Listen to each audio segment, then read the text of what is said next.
வாழ்க்கையில் மரணம் என்பது மிகப்பெரிய விடுதலை. இது ஒரு பெரிய ஃப்ரீடம். மரணம் மட்டும் இல்லைங்க, உங்கள் வாழ்க்கையில் நடக்கிற ஒவ்வொரு சம்பவமும் உங்களை ஒரு நிலையிலிருந்து அடுத்த நிலைக்கு உங்களை உயர்த்தி எடுத்துட்டு போகிறதுக்காக மட்டுமே நடக்குது. அது நல்லதாக இருந்தாலும் சரி, கெட்டதாக இருந்தாலும் சரி. இயற்கையை பொறுத்த வரைக்கும் நல்லது கெட்டது அப்படின்னு ஒன்று கிடையவே கிடையாது. இது மனுஷனாகி நீங்கள் முடிவு பண்ணுது. You understand? எதுவுமே நல்லது கிடையாது. இப்போ எனக்கு ஒரு குழந்தை பிறக்குது, இது ரொம்ப நல்லது. ஒரு குழந்தை இறந்து போகுது, இது ரொம்ப தப்பான விஷயம்.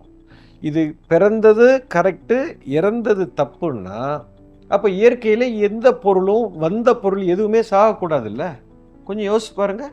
எல்லாமே சாகாமல் இங்கேயே இருந்துச்சுன்னா இந்த பூமி தாங்காது, வெடித்து செதறிடும், இடமே இருக்காது. அப்போ ஜனனம் நல்லது, மரணம் தப்பு அப்படின்னு மனுஷன் முடிவு பண்ணியிருக்கான்.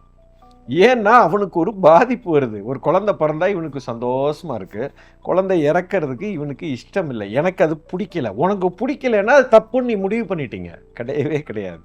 இயற்கையில் எல்லாமே எது நடக்கணும்னா அது எப்படி நடக்கும்? ஒவ்வொரு கணமும் ஒவ்வொரு செயலும் விதிப்படி தான் நடக்குது. விதினா கான்சிக்வன்ஸு, முடிவு கிடையாதுங்க, ரூல். ஒரு ரூல் இருக்கு, அந்த ரூல் படி தான் நடக்கும்.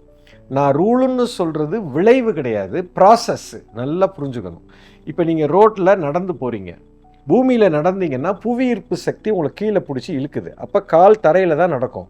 இதே சந்திர மண்டலத்தில் நீங்கள் காலை வச்சு இப்படி நடக்கும்போது கிராவிட்டி கிடையாது, அப்போ மேலே மிதப்பீங்க. அப்போ இந்த இடத்துல கீழே நீங்கள் நடந்து போகிறது உங்களை கீழே பிடிச்சி இழுக்குது பார்த்தீங்களா? இதுக்கு பேர் ஒரு ரூல்னு பேர். இதைத்தான் நான் விதின்னு சொல்கிறேன்.